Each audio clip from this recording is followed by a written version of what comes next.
Adam22 is going broke, or more specifically, his brand No Jumper. This comes after him actually posting a video on the No Jumper channel announcing that he and the channel are going broke. This is no surprise. If you were a fan of the channel originally, you probably watched it for the podcast and the interviews of underground artists like XXXTentacion, Ski Master Slump God, Suicide Boys, Lil Peep, a whole bunch of other underground artists coming up from the underground in the rap scene, or BMX. They actually did start out BMX channel despite being called No Jumper. I don't know. I still don't know why it's a basketball. I have no idea. I don't think they've ever talked about basketball. That's besides the point though. They went from that to Adam literally paying for people to come and fuck his wife on camera. And that's not like a, oh, this guy's a cuck, sneako cuck situation. This is he literally made an entire show based off trying to choose a guy to come fuck his wife. With my lovely wife. So we've arranged this whole challenge to find the perfect guy to be our first ever boy-boy-girl threesome. Cheers.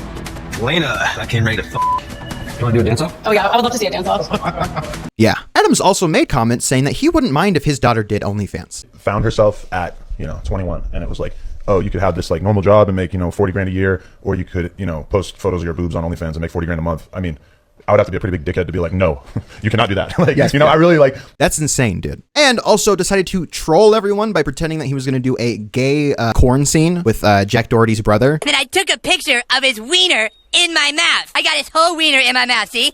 Oh man, I got him good. Yeah, dude, you trolled everybody there. It's totally not just gonna follow you for the rest of your life. And not only that, their content has also devolved into just pretty much being Vlad TV, trying to get rappers to incriminate themselves on crimes on camera. I mean, look at this clip. I saw this video that alleged that it was you involved in this crazy ass out. What was that situation?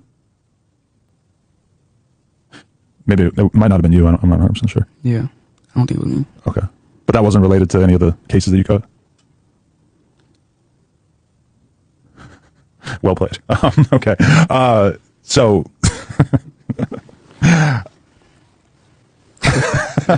it's kind of hard to pick another question after that. You can tell this guy is just not fucking having it, because what the fuck kind of question is that? If you're asked that kind of question, do not fucking answer that. That's insane. This is also coming because 2 of his former employees are actually filing a lawsuit against him, alleging that they got fired for discriminatory reasons. Also, Adam promoted a rug pull even after claiming that he would never do that, and claiming that people who did are stupid. Not only this, a lot of people that worked at No Jumper were actually picked up by the feds for gang affiliation. Also, Adam himself was picked up, getting released. I'm sure he said some awesome things about his own crew and cast there to be able to get out that fast, but essentially he's like the white academics. I don't know. Just vile person. I subbed to the No Jumper channel thinking I'd get cool basketball content. Instead I got porn star interviews, and then immediately you said you were going broke. So again, no basketball content. You don't even do rap content anymore, really. I mean, you just interrogate people on your channel. Also, allegedly, as much as I don't like Lil Pump was saying that he was smashing 16-year-olds, 15-year-olds while they were on tour together. So y'all know now, I was 16, fucking girls my age, right?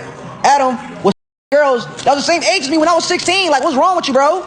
You are a straight pedo. That's cool. Allegedly. Now, he says that despite both of his channels doing 25 million in views last month, the reason that they are losing money is because, according to him, is because they expended way too much during COVID. Now, if you don't remember, during COVID, a lot of internet creators actually gained a lot of popularity, obviously due to everyone being locked inside their homes, and pretty much the only thing you were able to do was watch YouTube, because people started going to work again, going to school, people actually had stuff to do. They can't sit around and watch you interview porn stars anymore. Saying that they hired way too many editors and even bought a $4 million office space to produce content. We hired a whole bunch of editors and other employees, and we bought a huge office building that cost us almost $4 million, thinking that the growth that we were experiencing during the pandemic was going to continue. And unfortunately, that did not happen. Why would you do that? Why would you do that? I understand that you want to make your content look nice, but you don't need to spend $4 million on a warehouse office space to create porn star interviews. You don't need to do that, dude. Our Patreon, which was absolutely killing it for a year or two when we were doing uncensored, aka nude interviews with up-and-coming superstars like Kazumi and Sky Bree, fell off quite a bit with the launch of Plug Talk and a decreased interest in seeing us interview stars. Wow. Really? That's crazy, Adam. What fucking business plan is that? We're gonna hire porn stars to do interviews? Like, if you want to start your own adult entertainment thing, that's fine. But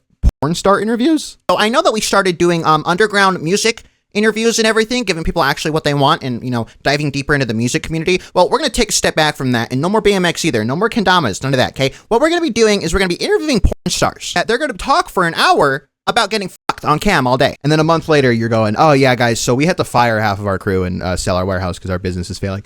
Not only this, 8 of their hosts left from their podcast during this time. Took quite a hit when approximately 8 of our hosts left the platform in March of 2023. Although we've definitely largely recovered and managed to build up a very healthy roster of talent since then, that certainly took a toll on our business for a while as well. All that, and then he says that they took 2 major L's. That is, until the last few months, where we experienced 2 major L's that we never could have seen coming. This is you describing your company going bankrupt and you just losing everything. You describe that as taking 2 major L's. This is the kind of person we're dealing with here. I fucking hate Adam22. Now, he says one of the two major L's is the Instagram getting banned, which apparently was pulling in a lot of revenue for them, posting ads and everything. I'm sure you can tell what kind of ads they were posting, but for some reason, according to him, without any, reason why, they got banned. For Instagram. After almost 10 years of building it up and essentially no strikes on our account, we got taken down one day and we still have absolutely no idea why. We've had no luck getting it back despite being in contact with what seems like every Instagram recovery guy on the face of the planet. And the second major L was him getting a lawsuit, which he describes as, according to multiple lawyers that he's talked to, just a giant extortion attempt, and says that this lawsuit will cost him hundreds of thousands of dollars. In addition to that, we have been hit with a bullshit lawsuit from a former employee. Now, essentially everything in this lawsuit is completely fictional, and every lawyer that I've spoken to about it has described this as basically an extortion attempt, but it still cost us a ton of money already, and it's expected to cost us many hundreds of thousands of dollars to see this through to completion. I mean, lawsuits aren't cheap. I don't know if you've ever been sued before. It's not just a quick and easy process that's, maybe a couple $1,000s. And in response to this, instead of stopping interviews with porn stars, they let off multiple employees, which he describes as really sucking. To be honest, aside from the layoffs, which sucked, we closed down our store on Melrose. Why the fuck did No Jumper have a store on Melrose? I mean, I don't know if they were trying to be Cool Kicks or something. Like, actually, I have no idea what the No Jumper store is. I'm going to assume it was like Cool Kicks. But like, why did No Jumper have a store on Melrose? Why did we ever get to the point where Adam22 had a big enough platform to have a store on Melrose? And he says also in response to this, he is also trying to sell the warehouse, the $4 million warehouse that he needed for content for some reason. Then he goes in telling the audience what they can do to help. Great. So I know what you're thinking. What can you do to help? No, actually, I wasn't wondering what I can do to help you. I was hoping, honestly, that you would be just leaving the internet forever, but no. I guess sure. Yeah, I'll listen to you, sure. Also, he's reading this completely off of a teleprompter, which, I mean, I don't blame him for, but like, it just makes it seem like that much more ingenuine to, read off a teleprompter like this. Like, you can't, you don't have your own thoughts on this. You have to read off a fucking teleprompter. Well, I do have some ideas, which I'll sort into 3 categories here: free, cheap, and generous. He's still reading off the teleprompter too. Like, you couldn't remember free, cheap, and generous. You invested in $1 million warehouse, but you didn't invest in enough neuroplasticity to be able to remember 3 words. Okay, dude. He categorizes it as free, cheap, and generous. The free option: I'm so thankful to everyone who watches the content.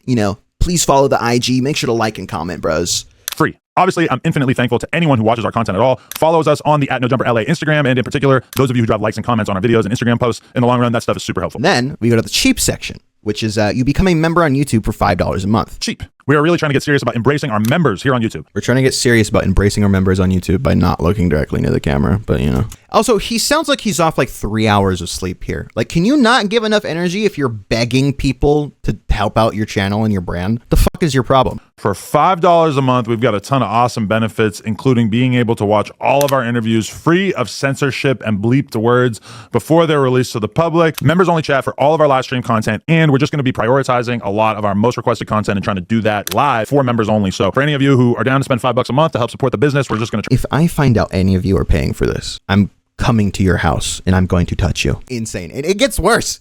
Now remember, there's a hair in my mouth. You see it? Ew. You can tell my hair is kind of messy right now, so it's just like coming down on my face. Pause. What? But yeah, remember, this is the cheap tier. So let's hear what the generous tier offers, Adam. And for those of you who have more money to spend, we're introducing a mega premium $100 tier. And for those of you who have more money to spend, we are introducing a mega premium tier for you guys to our memberships that will get your name added to the end of all our videos. Dude, you gotta put my name at the end of a No Jumper video? Oh my god, let's see what kind of content that my name would be included on at the end. All right, so you know what I'm doing today? I'm having a motherfucking threesome and I'm making a vlog about it. No, I don't want that actually. And it will also get you consistent advice and opinions on your music. Dude, yes, Adam22 is going to be giving you music advice, ladies and gentlemen. And what's so funny about this is him saying that his channel's going broke. Now, you're telling people that you're going to give them music advice for $100 a month? I'm going to want advice from someone who's currently running a failing business. And who knows, maybe while he's getting cucked by his wife, maybe he'll be playing in the background of that. Wouldn't that be awesome? While End of the Plug's getting your ass clapped, your song could be playing in the background of that. Well, that'll be great for your brand. Mission per month and discounted additional songs. Basically, we're just trying to do as much as possible for anybody who's down to join this tier. And you get discounts on additional songs. So again, while they're f***ing, it can be played in the background. And you get amazing music advice from a guy who's running a failing business. Yep. Again, what do you mean you're going to give people advice on what to do with their career? You're running a failing business. Why the fuck would anyone take advice from you? Who came up with this? What porn star came up with this idea, dude? But yeah, that's pretty much the whole situation. So embarrassing. And I mean, I'm happy. This guy's a fucking piece of shit. I don't care. He's never done anything cool. On top of that, okay, he's genuinely a lol cow at this point of just point and laugh because this guy likes to get cucked on camera, which is fuck fucking insane. It is just ridiculous. But yeah, it's Adam22. This guy sucks. Bye.